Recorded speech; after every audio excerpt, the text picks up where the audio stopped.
Hello and welcome to the Time on Screen podcast. My name is Zach Kazan. I'm an editor at Worn and Wound, and this is a podcast where we talk about movies and how they intersect with time, watches, and all that stuff. I'm joined today by Kat Childers, media production manager here at Worn and Wound. Kat, hello. How are you? I'm doing good. Thanks for having me on. Absolutely. We're here in person today. This is the first, actually not the first. This is, I think, the second Time on Screen podcast that I've recorded in person. Yeah. We're all here in the office this week. So it's great to have you here. Yeah.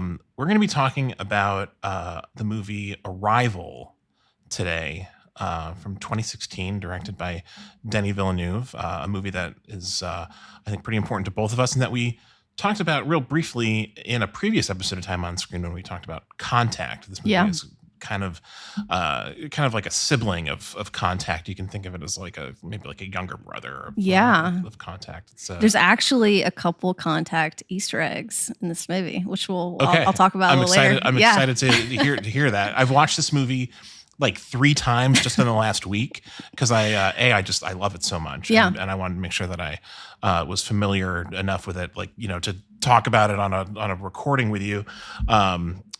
We'll get to all that. First, we should do a brief wrist check. What are you wearing today? So I'm actually wearing a new watch. This is the Breitling Super Ocean 42, and it's the Kelly Slater edition. So if you're not familiar with Kelly Slater, he's a pretty big surfer, world-renowned surfer, I would say. And I think this watch, I read it was inspired by his dad and his Breitling that he wore growing up, and it had an orange dial. But it's pretty awesome. I actually really like it. Yeah, no, it's really cool. I remember when these new Super Oceans came out, we talked about how, kind of appealing they were, and you were thinking about going after the Kelly Slater editions. I'm glad you were able to pick that up. It's really, it's nice in person. It's really... Yeah, I was actually surprised because I have never owned an orange dial watch, and it feels very bold. But the play with the sort of almost like, it looks like an inner rotating bezel, but it's not. They've just got this like big chapter ring inside. It just really plays well, and the black polished bezel, ceramic bezel, looks really good on it. Yeah, it has a really cool lime green second tan. I love tip. that. That's really kind of what sold me on it, was the lime green. It's kind of an uncommon green that you don't really see on watches. Yeah, and it works really well. What are you wearing? I'm wearing my IWC Pilot's Chronograph Seritanium. Still no bracelet, huh?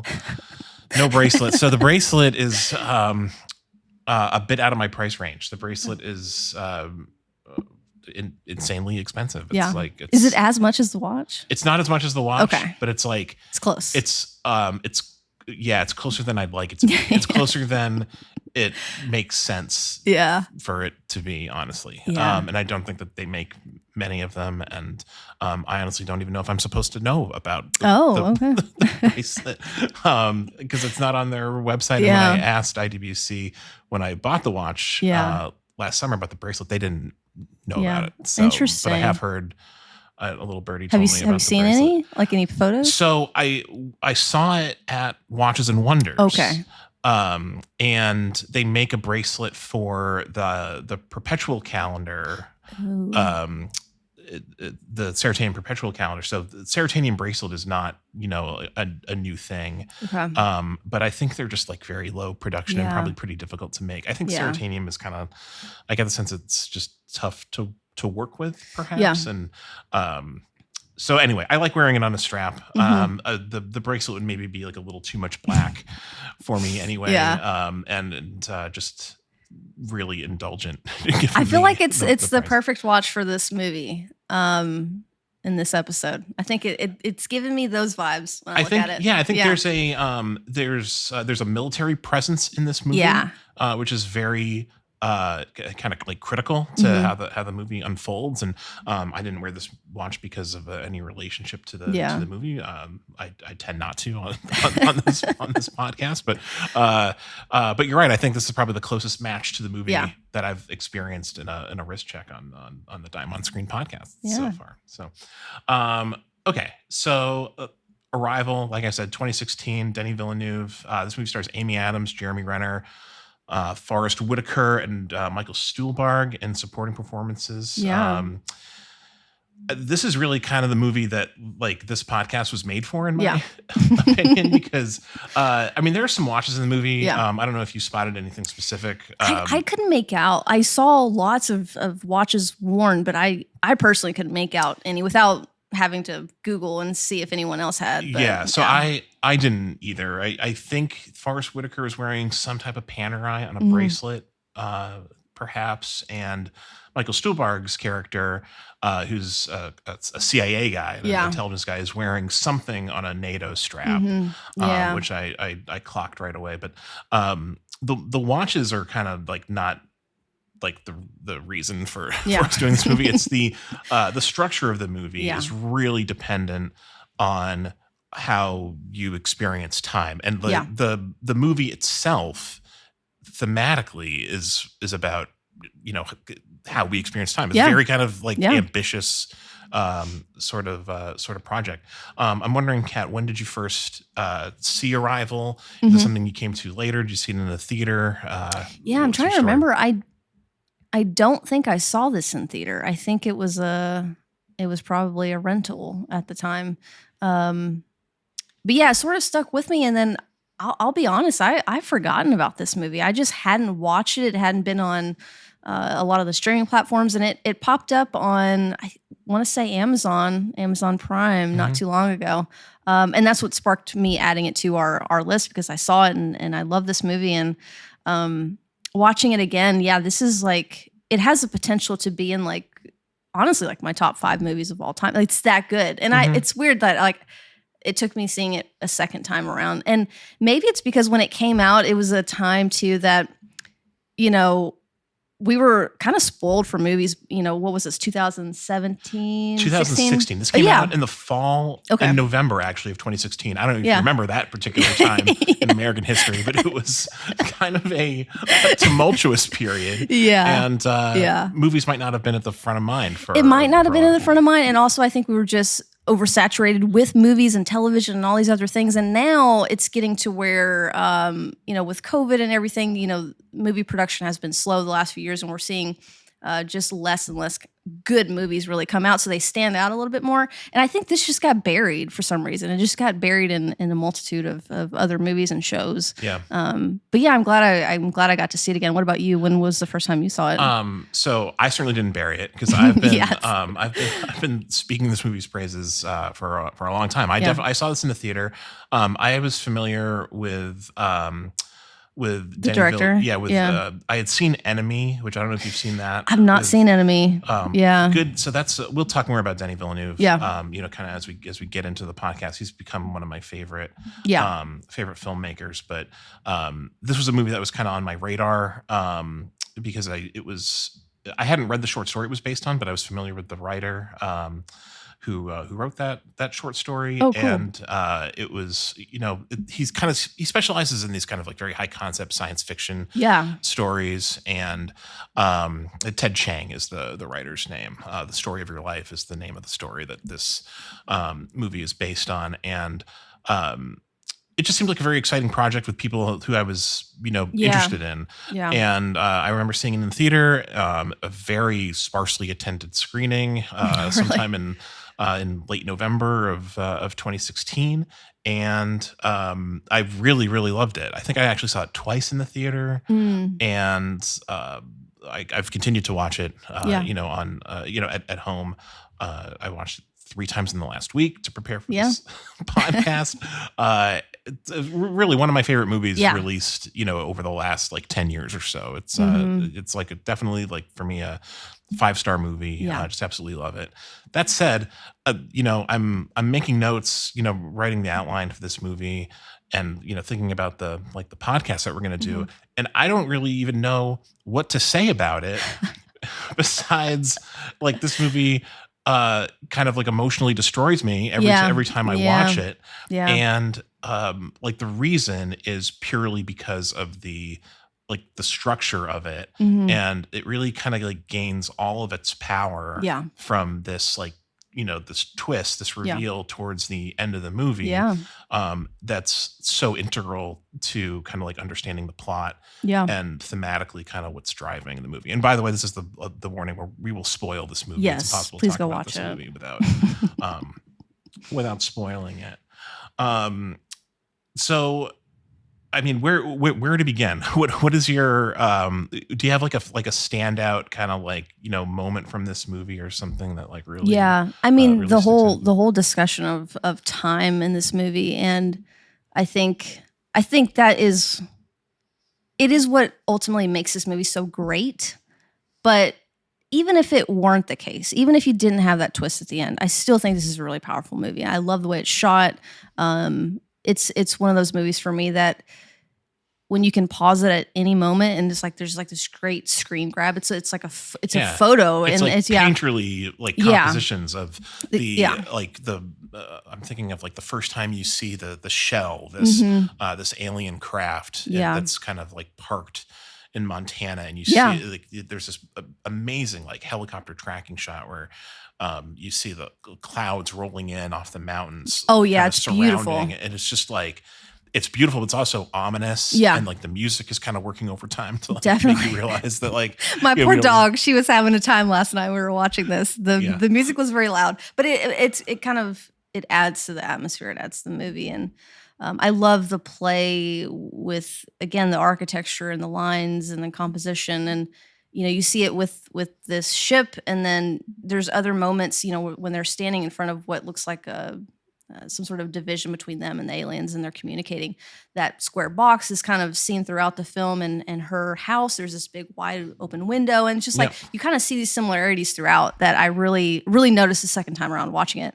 And yeah, just artistically, it's just a great movie to watch, and you can sort of put this on and even put it on mute and just really just enjoy the composition of the movie. Yeah, for sure.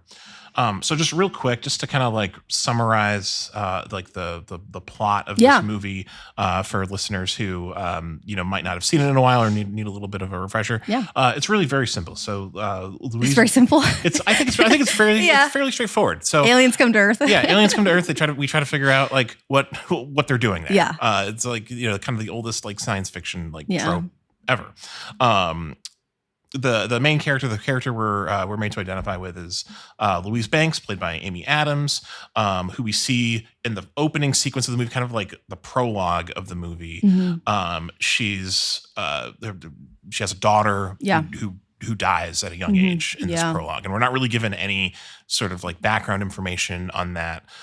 We just know like Amy Adams is sad. Yeah, her daughter has died. Yeah, and then we cut to.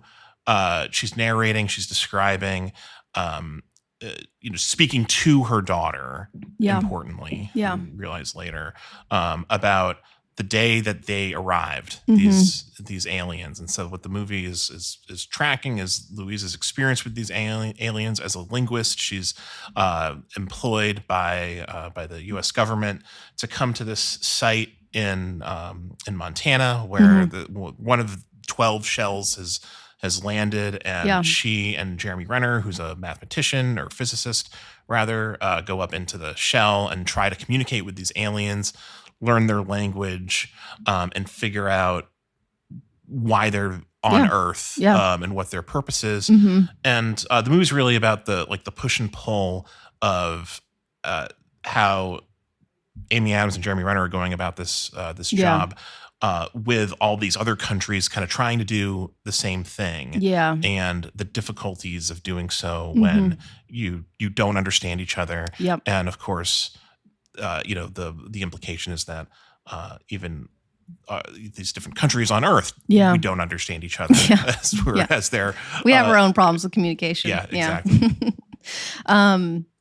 Something that I was just thinking about, sort of the start of the movie that you were describing, when she hears about this alien arrival, and you hear her listening to it on the radio.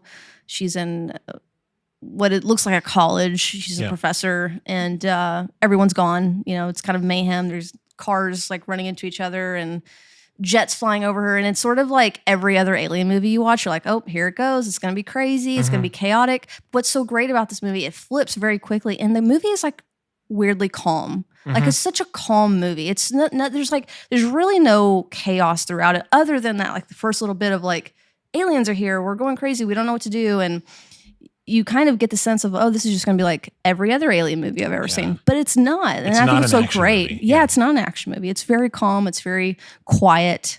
And yeah, I just really liked how they gave you that moment, but then they kind of quickly pull you out of it. I totally agree. It's sort of, that to me is kind of like the contact element of this. Yeah. It's like it's a thoughtful science fiction movie that is less concerned with like the quote unquote aliens than kind of like examining like something about human nature, through this story, through this science fiction story and all the kind of the tropes around that. I love that early section of the movie though, where the world is kind of coming to understand like what's happening. It feels like the beginning of like a zombie movie to me. Like that's what I immediately clocked like on these rewatches. And I don't know if you saw the premiere of The Last of Us, this new show on I hadn't watched it yet. HBO, but it starts with this like basically like a 30-minute long sequence where like the shit is hitting the fan and people are realizing that there's like this, like worldwide, like, illness and, everything is clearly changing and, things are going to be different. And I love that in any movie, whether it's a, science fiction movie with aliens or a, like a zombie movie with a virus or something like, it's one of the most, like compelling ways to start something. And I think it's like strangely relatable. Not that like we're living in a world with like zombies or anything, but like we did go through a pandemic. We did. And, we've probably all had that experience of like, being at work or being at school and something like big in the news happening and everything kind of stops. And like, you sort of like, think about like, like January 6th or, September 11th, like those things were just like, everything just kind of like is put on hold for a moment. And so, I don't know, like that really resonated with me. I love the way that the movie opens. I think it's great. Yeah, me too.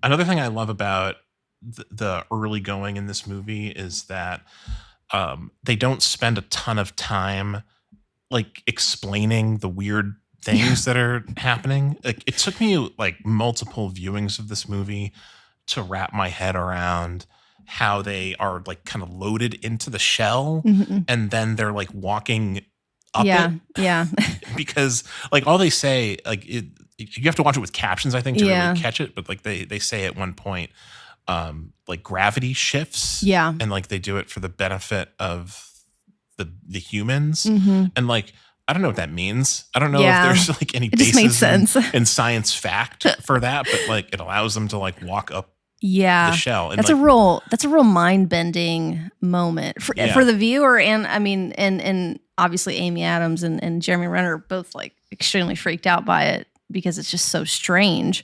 But I love that moment when they first make that jump, and it's just like one of the characters is like, "It's going to be okay," or like just trust it or something. Just like jump that. in the air, it's fine.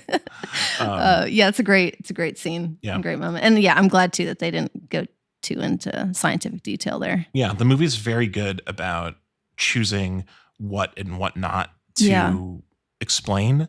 It's almost more of an emotional movie than I think it is even like scientific in a way. It's like, we can talk about it later, why ultimately the, aliens are here, but essentially they're here to help us, really. Yeah. Well, let's talk about it now, because I think that's really the crux of it. And, it's, I mean, like, the rest of the plot of the movie, I mean, it's somewhat, like I said, it's simple and somewhat predictable. Like they have difficulties communicating with other countries. They have difficulties communicating with the aliens. At a certain point, Louise starts to experience these, you can tell that she's experiencing these visions, these like little flashes of, like what we're made to think is like the past. her past, right? With her daughter, who we know from that prologue is going to die. And she has this like emotional reaction to all of these, to all of these kind of like flashes in her mind. And at a certain point, kind of, when the movie climaxes, she realizes that these aren't actually like flashes of the past. It's flashes of the future, because these aliens communicate in such a way where time doesn't really have any meaning. They experience the past and the present and the future together. It's how it's reflected in their written language, which is this like kind of like squid ink sort of like circular. I think they call it a logogram. I don't know if that's a real term or not. Again, doesn't really matter. But they're able to communicate these complex thoughts about like the past, present, and future all at once. And the twist of the movie kind of hinges on Louise understanding their language and starting to think like a heptapod, the name given to these creatures because they have seven legs. And so that's where the twist comes in, and where you kind of realize that this movie is like very much about like free will. Will Louise will she pursue this relationship that's budding with the Jeremy Renner character, knowing what will happen to her daughter? Does she have a choice in the matter anyway? And it just kind of is one of those things where it just opens up all these questions about about these characters in their lives that you weren't even considering before. And it certainly reminds me of Interstellar in a lot of ways, with how they played with time, and what you were saying in the beginning actually hadn't happened yet, and things like that. And I just thought, I bet Interstellar came out around this time too. Interstellar, I feel like it's got to be pretty close. I think. Let me double check. It was I think a couple years later, but I'm gonna double check on that. Oh no, Interstellar was earlier. Interstellar was 2014. So 2014. This movie came out 2 years post Interstellar. Wow. So Interstellar is older than I thought. Now, time has no meaning for me apparently, because I've forgotten when all these movies. But I love the ultimate play with time, and there's a great quote from the director that I put in here. And he said, when we arrive at the end, we are watching both the end and the beginning of two stories that are happening at the same time. And that is essentially what happens in the movie. And it's so surprising when you watch it for the first time. And I hadn't seen it in so long that it did sort of surprise me, because I couldn't remember how the ending played out. And then so I was actually surprised last night watching it. But the ultimate decision that she has to face, it, like you mentioned, is do I go ahead with this life that I know and this path that I've seen? And it's very, very difficult, because we find out that, Jeremy Renner's character through these flashbacks, even though she doesn't know it's him, has left her. They're divorced. He was unhappy with the fact that she knew what was going to happen. And right. So she at some point, it happens off screen, but she at some point confides in him that she knew that this was going to happen, because the way she understands time now, that she's thinking like a heptapod. And that's what kind of like splinters the relationship. What do you think? Obviously putting yourself in someone else's shoes, like would you go ahead? I have a hard time wrestling with that, because I thought, ultimately you're putting, and I don't have kids, but like you're putting your kid through what is going to be pain and heartache and all these other things, and going through what looks like cancer.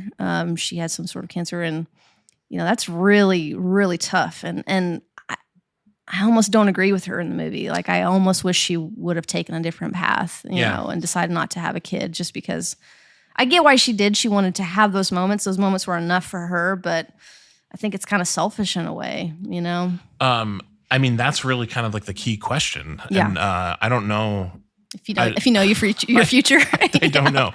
I think so. Like, she in her voiceover, towards the end, talks about kind of like embracing her life, even though she knows what's going to happen. But the question I have is, does she have a choice? Like, she's internally, she's thinking about, do I do this or not? Yeah. But I think the movie is implying on some level that she can't avoid it. Yeah. Because that's just how that's just how her life is going to shake out. And part of her path is that questioning, but that doesn't mean that she actually has a choice. That's sort of how I read it. And I think she asked Jeremy Renner too at the end there, if he knew what his future was, if he would, what would he do? And sort of it kind of plays off of that. But yeah, I don't know. I struggle with her decision, even though I love this movie. It doesn't affect my love for the movie, but I struggle with her decision to do that, because I just feel like, man, I don't know if I could do that, and go through that kind of pain. But yeah. I mean, well, that's what makes the movie so. I mean, one of the things that makes this movie so powerful is that it is that she does make that choice. And I think another thing that kind of like clicked for me just in like, recently watching it over the past week, when she has this climactic, very dramatic conversation with one of the heptapods, and the heptapod is explaining why they're there. Yeah. The heptapod explains that in 3,000 years, they will need help from Earth. Yeah. And it will require humans to have the heptapod's language. That's the kind of the implication, is that they're giving them this tool so that they can help them in 3,000 years. Yeah. So the heptapods are seeing, we assume Louise is seeing like her life on a scale, of her own life, like a normal human life. That heptapod is seeing life on the scale of a heptapod, which I guess is 3,000 years. Yeah. Like, think about the burden of that and how complicated that must be for a creature to for a being to understand the entire span of their existence for thousands of years at a time. Yeah, I thought that was a bit of a funny moment. Not that it was actually comical watching it, but the fact that you need our help, like, are you sure? Because not yet. You'll have flying cars by then. Yeah, but it's like our first reaction, when these things land is like you see all these news reports and like we just want to blast them out of the sky because we don't know what they are. We don't trust anything. And I found it a little comical that, they're going to ultimately need our help, and I feel like they're so much more advanced. Like, you're going to need us. Like, okay. But it sets up Arrival 2, though, set 3,000 years in the future where, I'd be interested to see it. Where, I don't know, maybe Louise has another kid and the kid is like a astronaut and they go to the heptapod planet and to help them with their language. And we're all speaking heptapod by then, probably. Exactly. Yeah. What did you think about the shape of the vessel?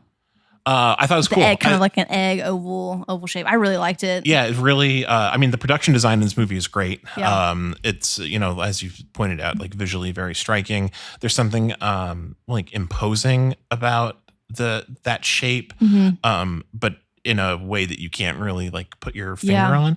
I was reading reviews of this movie. I think I put it in the outline, but I'm not sure that someone has pointed out, I'm sure many critics have pointed out that everything about the heptapods is kind of like the same front and back. So like their bodies are kind of like, perfectly symmetrical and the ship is too. Yeah. And I think that's sort of like a nice little like Easter egg in the production design. What did you think of the ship design? Yeah, I loved it. And there's a scene towards the end when the ships they move up and they turn.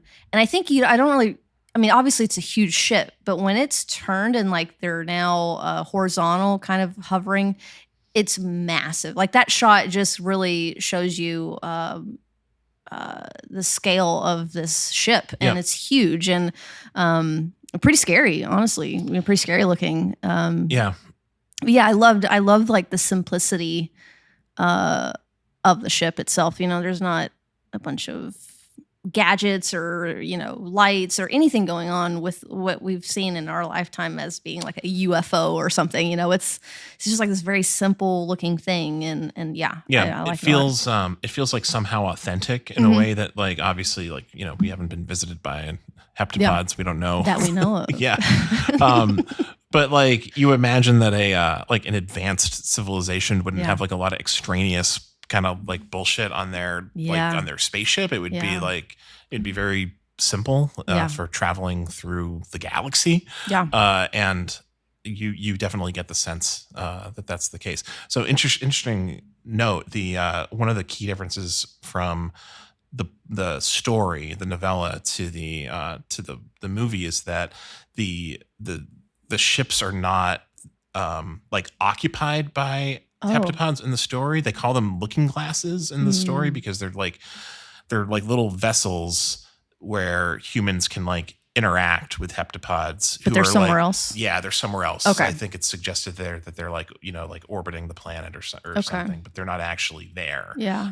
And so it's really, that's what makes, that's a key difference, I think, because it makes this movie part of that, like, that first contact genre of movies, which is like a very specific sort of science fiction genre, which is, like where Contact comes from. And a lot of my favorite science fiction movies are first contact movies. So The Arrival is also another pretty freaky alien movie. Yeah. A little different than this. often confused for this movie, I think. That would be funny if someone started listening to this podcast thinking we're reviewing that movie. Yeah. That's Charlie Sheen, right? Yeah, Charlie Sheen. Yeah. No, Charlie Sheen. I think it's an abduction movie. Yeah. Yeah. He does not make an appearance in Denis Villeneuve's Arrival. Any other individual scenes that really stand out to you? Yeah, I had quite a few that I put down here. One was a conversation that happens towards the beginning of the movie. She's trying to make a point to Forrest Whitaker's character, and she tells him a story about how kangaroos were named, and she just totally made it up on the spot just to actually prove her point. I thought that was pretty great.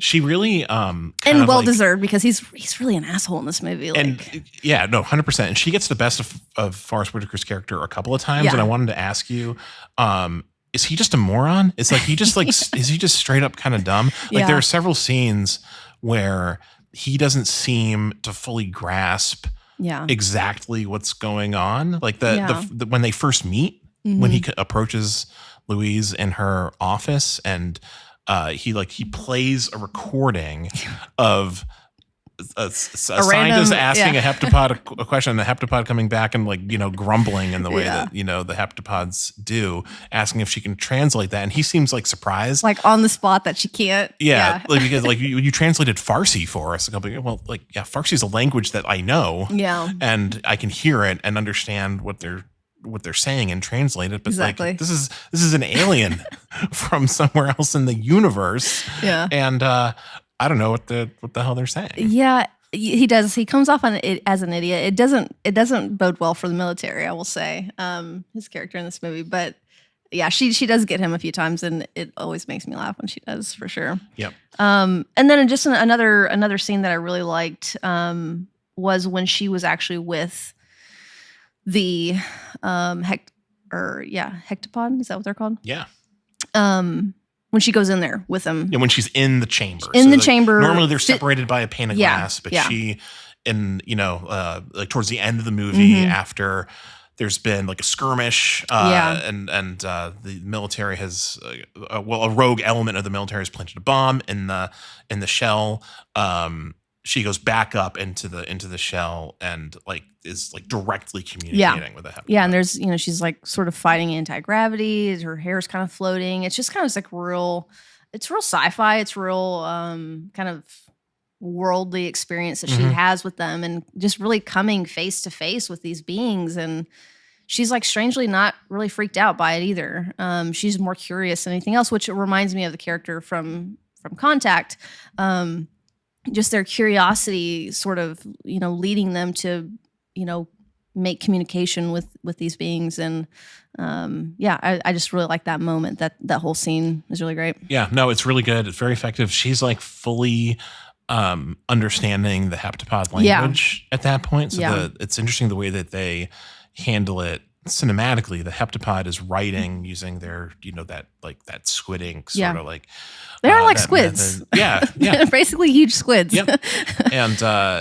And Louise is reading that kind of on the spot without the aid of her. She has a tablet in some scenes that captures the image of it. And so it drives the point home that she's melded now with the heptapods in a way that's going to allow her to to fully understand their language. And a lot is riding on this conversation because essentially, I don't know if it was the UN or whatever, all these countries have basically decided we're just going to destroy them at this point. We don't know. We don't have any answers. And then they got some communication that was negative in tone, but they weren't 100% positive.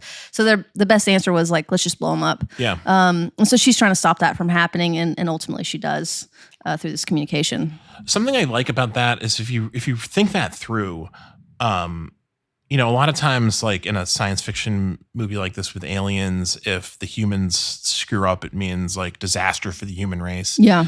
If they had gone through, if the human race in this instance had gone through with destroying these heptapod ships, I think the implication is like we would have been fine. Yeah.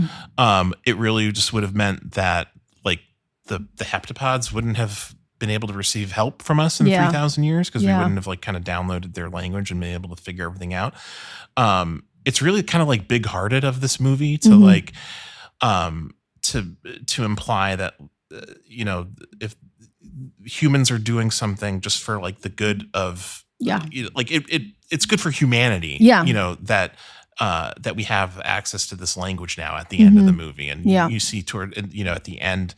Towards the final scenes, Louise has written a book about understanding heptapod, and we get the sense that like this is a language now that all of humanity will be able to understand and benefit from. And it's not a movie about like the end of the human race at the hands of aliens. It's about humans understanding how to like work together for the good of humanity to save someone else 3,000 years down the line. It's just crazy. Super crazy. Was there any scenes for you that stood out? So this a scene that I love that like I sometimes will rewatch just on its own, like outside the context of the rest of the movie, is when Jeremy Renner's character it's a montage where he's kind of like explaining what we've learned. Oh yeah. Up until that point in the movie, that happens about like midway through after there's been some progress with understanding the heptapod language and figuring out exactly what's going on. Yeah. And it's a nice like cinematic device to kind of like get the audience up to speed without showing a lot of like repetitive information over and over again. Yeah. You learn a lot of kind of like critical information in that kind of like explainer montage that you might not have picked up otherwise. And you also realize that there's some things that are just not going to be explained. Like they never figure out why they land at those 12 sites, for example. But it just reinforces, the work that they're doing. And I just love the way it's like cut together. And the music at that point is also really cool. Music in the whole movie is great. Yeah.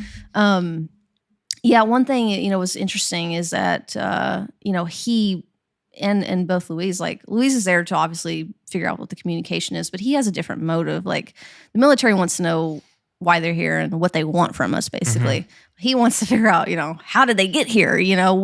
Those are important answers that we should prioritize, but obviously the military doesn't necessarily think so.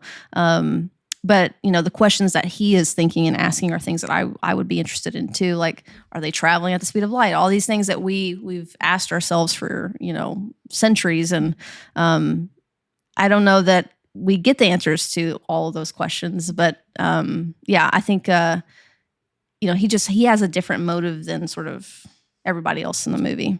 Does.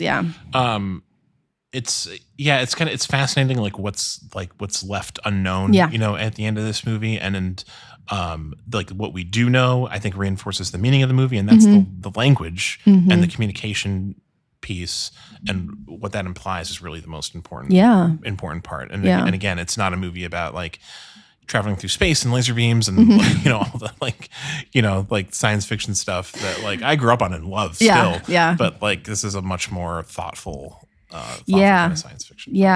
It's very easy to digest. If you look at movies like Interstellar, just first one comes to mind with time travel and things like that, space and time. That movie really, it's very thought-provoking. It's very like, whoa, wait, what did I just see? And you sort of have to watch it multiple times. This movie, I feel like, is very easy to understand. It's very easy to digest, and you sort of understand the concept, which is, a note to the director to sort of not dumb it down, but maybe like you said, maybe leaving certain things out so that it is easier to understand ultimately. Yeah. But yeah, and one thing I just want to say about the director too, and I'm looking through his directorial list here. So many great movies, but there's like this rawness that I feel like comes out in the characters. Obviously, he hires fantastic actors. I just watched Prisoners literally last week, and I didn't even make the connection he was the same director, and thought, there's just like this raw emotion to the characters in the movie, and I see that in this movie. And I obviously Prisoners is a great one too. If you haven't watched that, I need to watch Enemy. I need to watch that one. Amy Adams is in that one as well, or no? Amy Adams is not in She's Enemy. not, okay. Jake Gyllenhaal is in okay. Enemy. Enemy is fantastic. Enemy has some imagery that's very similar to imagery in Arrival. Really? I won't give it away because there's spoilers there, and we're not talking about Enemy today. But Enemy is wonderful. Really, it kind of reminds me in some ways of like there's this like genre of like paranoid thrillers from the 70s. That was like a really like popular type of movie. And it has that sort of energy. Okay. It's a really interesting kind of like dark and brooding movie, and Jake Gyllenhaal's performance is fantastic. Yeah, I'll have to watch it. I'll have to give it a watch. Yeah, that one, that's streaming. I think that's also on Amazon, if I'm not mistaken, at this moment. But you're looking at this list, and I've seen several of these. Some of these are even like early 1998. I haven't seen his first few movies, but A Prisoner's Enemy, Sicario, Sicario Blade, is Sicario. I'm sorry. That movie is. Again, he's one of my favorite filmmakers. Like all these movies are. Like, they're all hits too. Blade Runner, Dune, Yeah. And I think like there's like this mood and atmosphere that's kind of in all of these movies. It's like brooding a little bit. I don't even know how to describe it. But it's just like this like moody feel in all of his movies, and he's really good at setting that tone just like super early on. There's something kind of he's been compared to Stanley Kubrick a lot for like he has this like coolness, like very kind of like detached, I think, style. But Arrival's not like detached at all. Like Arrival's very emotional. Like it's not a cold movie emotionally, but visually, and in terms of like the production, I do see why he gets that comparison. Yeah. I'm really excited. He seems like a kind of an emerging voice in science fiction films, which is really interesting to me. So like obviously Arrival, science fiction film, fantastic science fiction film. Blade Runner, you mentioned a different kind of science fiction film, but with beautiful imagery. Blade Runner 2049 is really it's not perfect by any means, but it has this like production design that just works as like wallpaper. Like you can like put that movie on just on mute and just like have it like playing in your home. Great. And you always have something like kind of interesting to look at. And then I was a really big fan of Dune, and I'm looking forward to Dune Part 2 later this year. And reportedly the movie that he's got in production right now, or pre-production, is Rendezvous with Rama, which is based on an Arthur C. Clarke story. Arthur C. Clarke wrote 2001 A Space Odyssey, the novel. So this is a movie that's kind of been many different directors have been attached to it over the years. David Fincher famously was attached to it for a long time and never made it. But this is kind of there probably isn't a more beloved like science fiction story than Rendezvous with Rama that hasn't been made into. It hasn't already been made, a movie. So like that one will be, if it gets off the ground and he's able to actually like put that together, that will be a very highly anticipated movie by a lot of people who are Denis Villeneuve fans and science fiction fans. Yeah, I'm excited to see what else he does for sure. Yeah, because up until now I really like his movies, and I think have a better appreciation now that I'm going back and watching some of these. Prisoners was another one that I literally saw. I saw that one in theaters and hadn't watched it till last week, and it was like, wow. And that's one that's like kind of hard to watch. It's very emotional. That's a tough sit. It's a movie about a child abduction. Yeah. And what happens to these families after their children are taken, and Jake Gyllenhaal gives an amazing performance as a police detective in that film. But that one's dark and it's very dark, tough sit. But very good, very very good. Yeah, extremely effective. And just again, sort of similar atmosphere that I've definitely felt in Arrival watching it back. Yeah, 100%. He definitely is kind of a master at like evoking a very specific tone. Yeah. There's like this like tone of like dread, and also kind of like amazement at the same time in Arrival that I think he nails really well. You said you had some contact Easter eggs. Yeah. So I found an Easter egg doing some searching, and there is an homage. So with the 12 ships that had landed, one of them landed in I'm going to mispronounce this, Hokkaido. Hokkaido. Okay. So then that was the site of the second machine. Yeah, the second machine. Exactly. Yeah. So yeah, there's that. And then obviously just another movie about contact, an initial contact with aliens. So yeah, another movie about an intellectually curious female lead academic who is kind of like on a search for meaning and truth. And I think that's link enough. Definitely. Sure. Any final thoughts on Arrival? Yeah. Like I said, it's really moving its way up to being one of my, top 10, top 5, movies. It's so good. It's so good. I already want to rewatch it. Which says a lot. Yeah. It's kind of become like a go-to movie for me when I don't know what to watch. Like I own it digitally, so like I can just like, go to my Apple TV and just like kind of like I'll just throw in Arrival. Like it's because it's visually breathtaking. I always kind of like take something new from it whenever I watch it. And it is a tough movie to talk about because it's like it's so much of the experience of the movie is just in like the emotional kind of like workout that you get watching it. And it's like, it's something that you're kind of like continuously like processing. I will say when I posted a kind of like a teaser, for this on my Instagram stories, that we were going to be talking about this movie on the podcast, I had never gotten so many responses from people saying that they love the movie. That's great.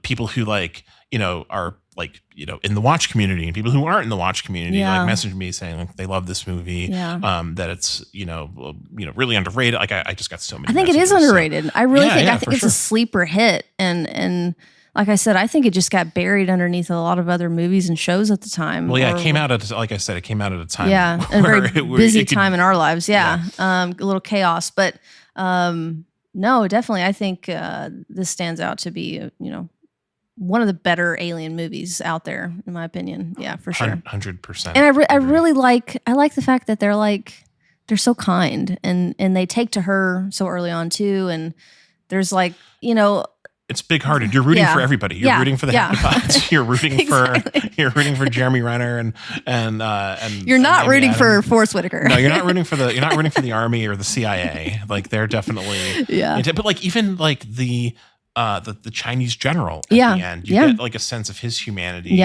as well because of this like climactic kind of interaction between him and Louise, which is another point where the movie draws a lot of power. It's the this like kind of like shared connection that those characters having experienced deaths of people close to them. One of them in the past, one of them in the future. So it's a really it's emotionally complex. And it's really it's a wonderful film.